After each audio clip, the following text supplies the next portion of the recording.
pada siang hari ini kita masih bisa berkumpul di ruangan Majelis Guru SD 8 Bupati Utara dalam rangka yang budaya positif setelah bersama-sama nanti kita lakukan.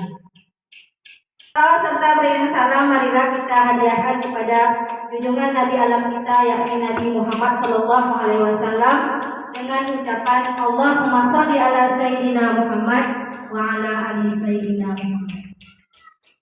Yang sama-sama kita hormati Bapak Kepala Sekolah SD 8 Bupati Utara. Yang saya hormati Bapak Ibu Majid Guru SD 8 Bupati Utara. Sebelumnya saya mengucapkan ribuan terima kasih kepada Bapak Kepala Sekolah yang telah mengizinkan saya untuk membuat kegiatan. Saya mengucapkan ribuan terima kasih. Begitu juga kepada Bapak dan Ibu Guru yang telah menyempatkan waktunya untuk bersama-sama akan membahas kegiatan kita pada siang hari ini, yaitu tentang budaya positif. Baiklah Bapak dan Ibu semuanya, mungkin Bapak dan Ibu semua sudah melihat di sini adalah yang harus saya paparkan, atau secara bersama-sama nanti kita akan berkolaborasi, yaitu budaya positif. Dari judulnya saja Bapak dan Ibu ini semuanya budaya positif ini sudah kita lakukan secara bersama-sama. Nah, sebelum kita masuk ke agendanya, terlebih dahulu saya ingin bertanya kepada Bapak dan Ibu, karena ini saya rasa budaya positif ini sudah kita lakukan secara bersama-sama di sekolah kita. Dan bagaimana nanti kita bisa menanamkan budaya-budaya positif ini kepada peserta didik kita. Nah, mungkin di mana pemikiran Ibu, Bapak sudah terlintas bahwa budaya positif itu apa? Kira-kira Bapak dan Ibu bisa membantu saya apakah yang dimaksud dengan budaya positif? Silakan Ibu-ibu, kita secara bersama-sama karena kita semuanya di AWK, silakan. Terima kasih kepada Ibu Desi yang sudah mempersilahkan dan memberikan waktu kepada saya. Menurut saya budaya positif itu adalah sebuah pendisiplinan di dalam kelas, ataupun budaya-budaya positif seperti kesepakatan tentang aturan-aturan untuk menciptakan kedisiplinan di dalam kelas. Oke, terima kasih kepada Bu Ika. Baik, Bu. Baik, terima kasih. Maaf yang agak kurang ini. Tadi dari paparan Desi tentang budaya positif di sekolah kita. Jadi kalau saya melihat dan saya memahami selama hari ini di sekolah kita budaya positif itu sudah beberapa kita terapkan. Salah satu contohnya kita ada membuat gerakan budaya hidup bersih atau lingkungan di sekolah kita seperti setiap hari Sabtu. Kemudian ada juga budaya tentang keagamaan atau religius. Kita pun sudah melakukan setiap hari Jumat, ada yasinan, kemudian keagamaan budaya, kemudian sholawat dan segala macam. Terus setiap hari Senin kita di dalam upacara bagi Bapak Ibu sebagai pembina seringkali dan tidak lepas juga kita memesan dan kita menerapkan kepada anak sifat jujur, ya, disiplin yang disampaikan oleh Pak tadi juga itu salah satu mungkin bagi pendapat saya itu adalah sifat-sifat positif. Dalam hal ini mungkin dalam pembelajaran dalam kelas jarang kita sampaikan, tapi dalam acara-acara umum, acara-acara terbuka keseruan di sekolah sering kita sampaikan. Mungkin itu saja. Ya, terima kasih. Terima kasih saya ucapkan kepada Pak Boy dan Ibu Ika. Benar sekali Bapak dan Ibu, sebenarnya budaya positif ini sudah kita lakukan secara bersama-sama. Cuma mungkin kita tidak tahu tempatnya di mana letak posisi tersebut. Nah, nanti di sini saya akan mencoba secara bersama-sama berkolaborasi secara bersama-sama dengan Ibu dan Bapak bahwa budaya positif inilah yang harus kita terapkan kepada anak didik kita.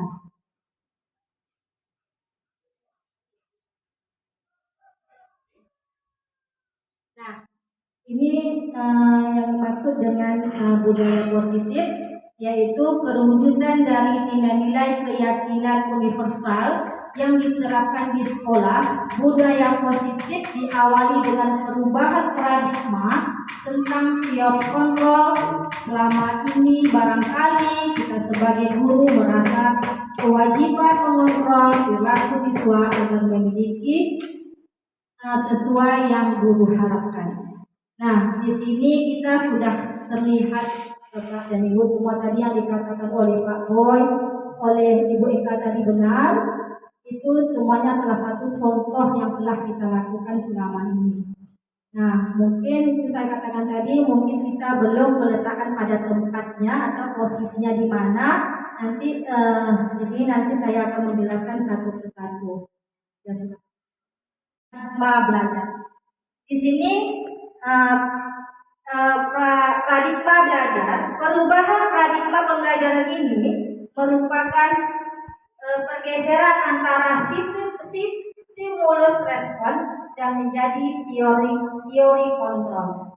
Nah, dan Ibu tadi paradigma baru dan paradigma lama. Jadi selama ini kita kan ada namanya paradigma lama dan paradigma baru. Nah, ada selama ini sistem mengajar kita mengajar lama dan mengajar baru. Sebenarnya Bapak dan Ibu kita semuanya itu sudah kita lakukan, sudah kita buat semuanya. Tapi tadi saya bilang mungkin kita tidak tahu posisi yang harus kita letakkan. Di sini ada namanya stimulus respon, terus lagi teori kontrol. Jadi di sini yang kita bedakan antara yang lama dan baru, realitas kebutuhan kita sama, realitas kebutuhan kita berbeda. Nah, dari sini saja kita bisa membedakan Bapak dan Ibu, anak-anak kita mempunyai kemampuan yang berbeda-beda.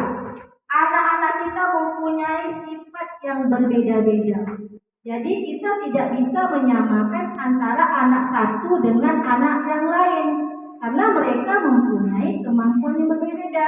Perilaku buruk dilihat sebagai suatu kesalahan. Semua perilaku memiliki tujuan. Jadi anak-anak itu sudah saya katakan tadi di atas memiliki sifat yang berbeda atau perilaku yang berbeda. Bukan berarti mereka salah. Ada sesuatu hal yang mereka lakukan mungkin mempunyai tujuan-tujuan tertentu. Terus lagi orang lain bisa mengontrol saya, hanya ada yang bisa mengontrol diri Anda. Nah, di sini kita tidak bisa mengontrol anak kita, Bapak Ibu. Maksudnya di sini mengontrolnya salah satu saya contohkan seperti ini. Nah, anak kita kalau kita suruh buang sampah, dia tuh pasti akan menurut. Nah, buang sampahnya nanti diambilnya. Tapi setelah kita tidak menyuruhnya lagi, dia nggak akan mau mengambil sampah tersebut. Itu adalah salah satu contohnya. Berarti kita tidak sepenuhnya mengontrol sifat ya perilaku anak ini terkontrol oleh kita tidak bisa, Bapak Ibu, karena mereka memiliki keunikan yang berbeda-beda. Di sini. Terus lagi selanjutnya saya bisa mengontrol lagi.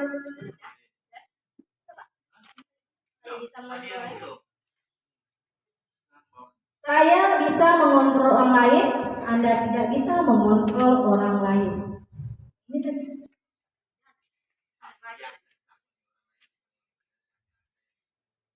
Selanjutnya.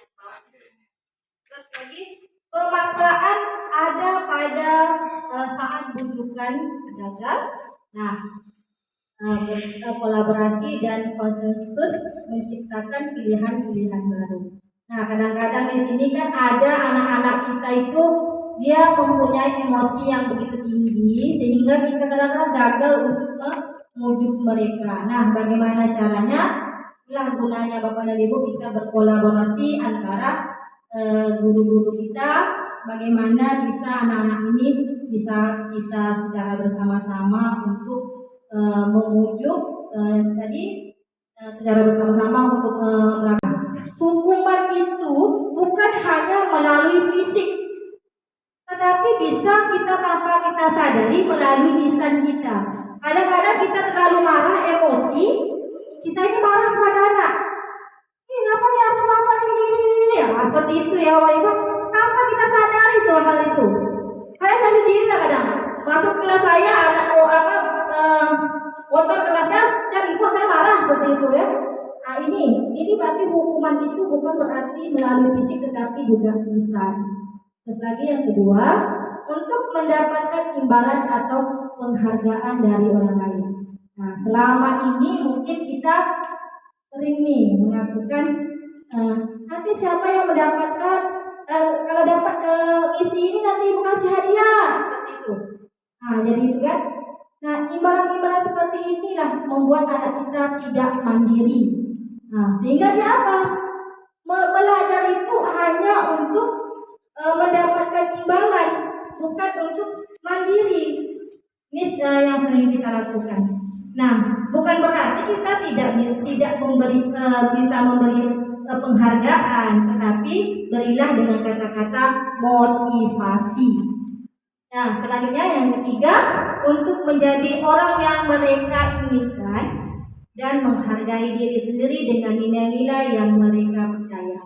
Nah, tentu kita sebagai seorang guru, kita berkeinginan anak-anak kita semuanya memiliki budaya positif. Tak ada seorang guru itu berkeinginan untuk anak-anak kita bernilai yaitu yang negatif.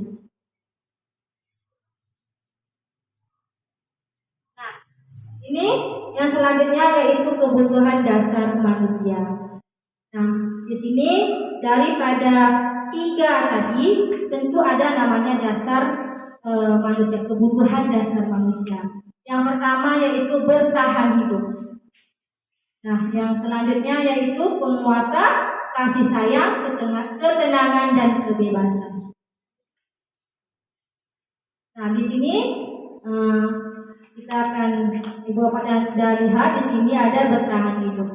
Nah, kalau bertahan hidup ini salah satunya anak-anak kita membutuhkan makan, membutuhkan kesehatan, rumah dan sebagainya. Ini adalah salah satu dasar dari kehidupan ini untuk bertahan hidup. Kalau kasih sayang rasa diterima. Nah, tentu ini semuanya sudah kita lakukan ya Bapak dan Ibu di sekolah kita. Tentu apalagi di kelas 1, kelas 2, kelas 3 itu anak-anak itu lebih dekat ya kepada gurunya karena dia membutuhkan kasih sayang. Berbeda dengan anak-anak tingkat SMP dan SMA. Kalau SMP itu anaknya udah malu-malu. Nah ya, apalagi SMA nanti dekat-dekat pula gitu. Tapi kalau anak SD ini kita memang betul-betul mereka mengharapkan kasih sayang. Lagi penguasa.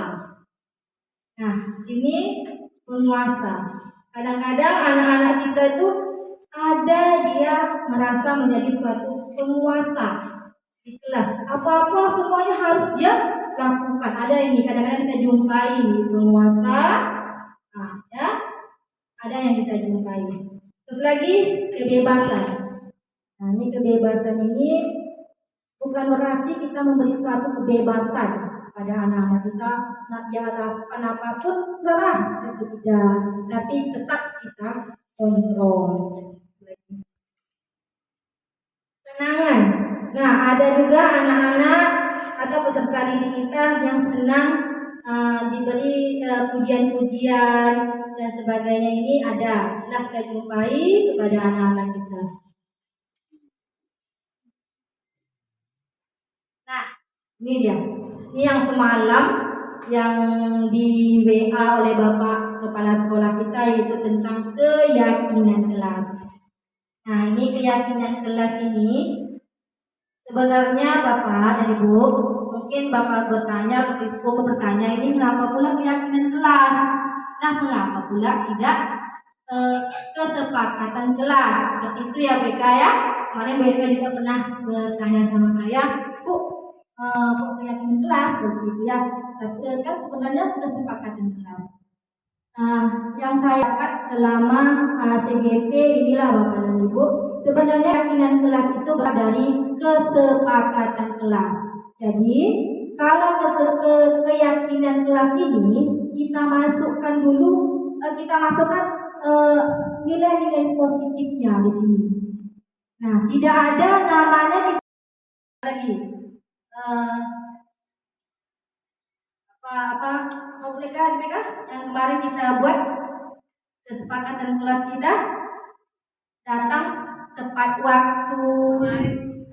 Tidak ada membuli. Ya. Jadi kita ganti dengan kata-kata menghindari bullying. Ya, menghindari bullying.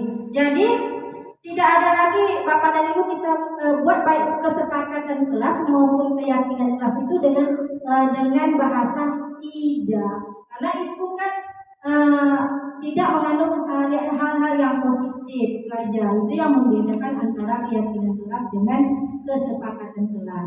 Boleh Ibu mau buat seandainya di dalam kelas Ibu Bapak, boleh kesepakatan kelas, boleh keyakinan kelas, boleh. Karena kesepakatan kelas ini keyakinan kelas ini berasalnya dari kesepakatan kelas.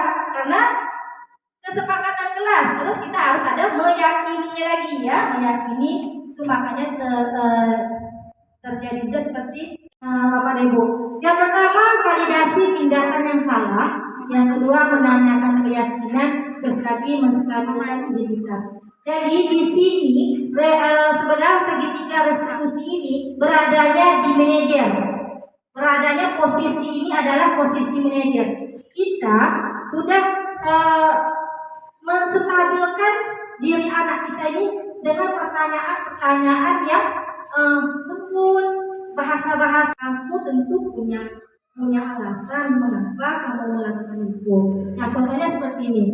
Misalnya anak kita datang terlambat sekolah nih. Nah, kita tidak boleh langsung sergap mereka. Mana kamu ini? Karena kita kan seperti itu, sering sekali itu. Bahasa-bahasa yang positif dulu. Ini bisa kita tanyakan, misalnya tadi kamu tentu dia mempunyai suatu alasan mengapa dia terlambat. Mungkin bisa jadi dia tidur dalam malam, main HP dan sebagainya, sehingga anak tersebut bisa terlambat datang sekolah. Inilah bahasa-bahasa yang digunakan untuk seorang manajer.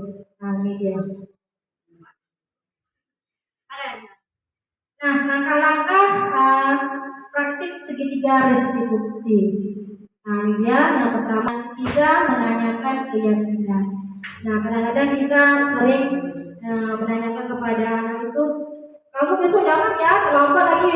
Harus seperti itu kadang-kadang.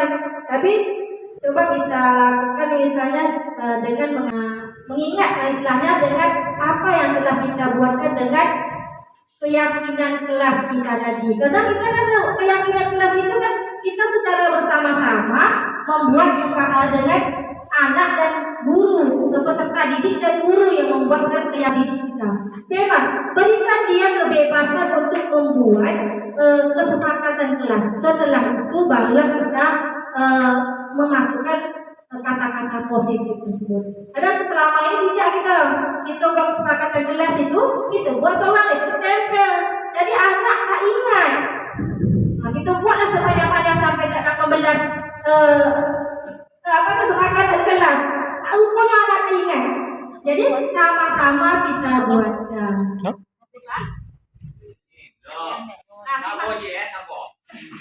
Nah, videonya nanti di sini karena saya walaupun nampaknya agak susah, jadi saya tempelnya dulu ya. Ini tambahan juga sih. Boleh.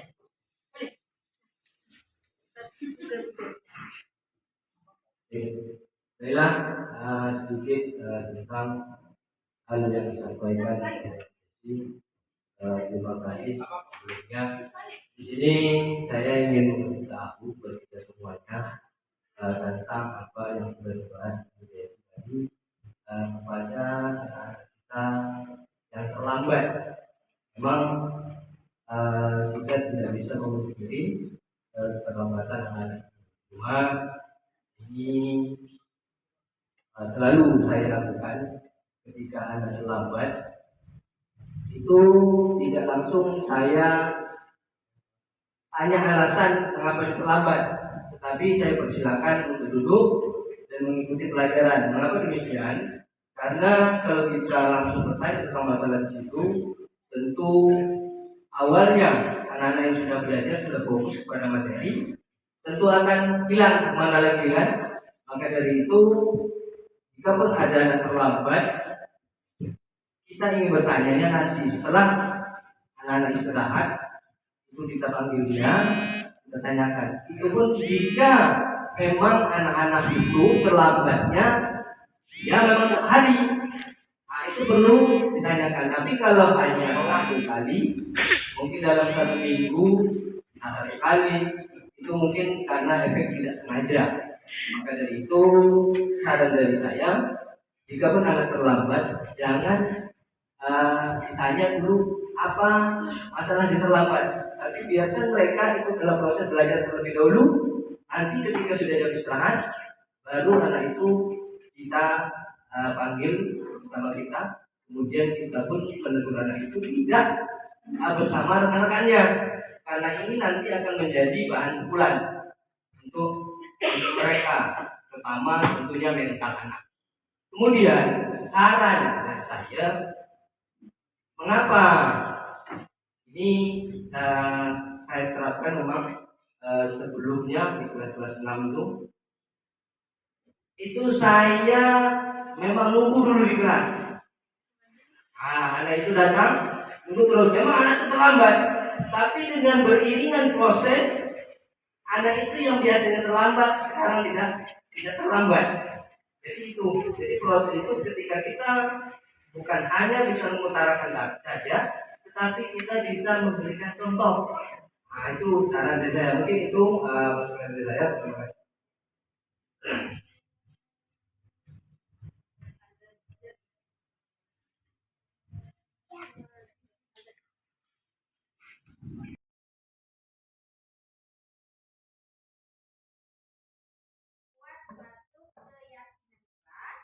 Keyakinan kelas itu pasti berasal dari kesepakatan kelas.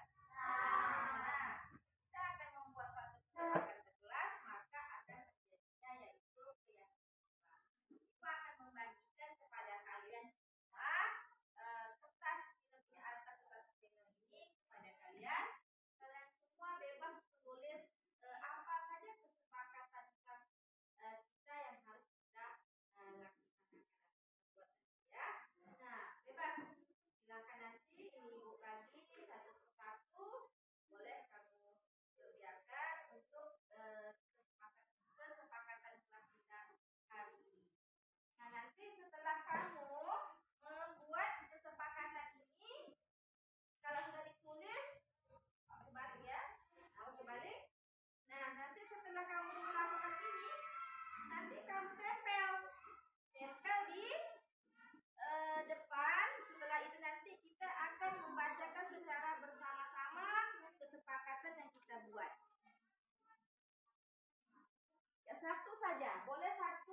Assalamualaikum warahmatullahi wabarakatuh.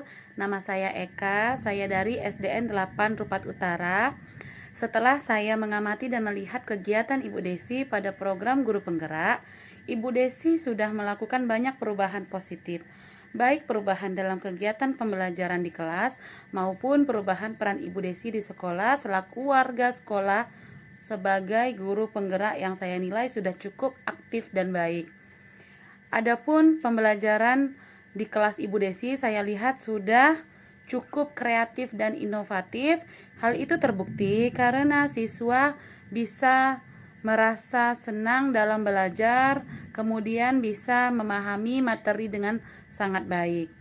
Semoga kedepannya Ibu Desi bisa lancar menyelesaikan program guru penggerak dan bisa menularkan kepada kami guru-guru di SDN 8.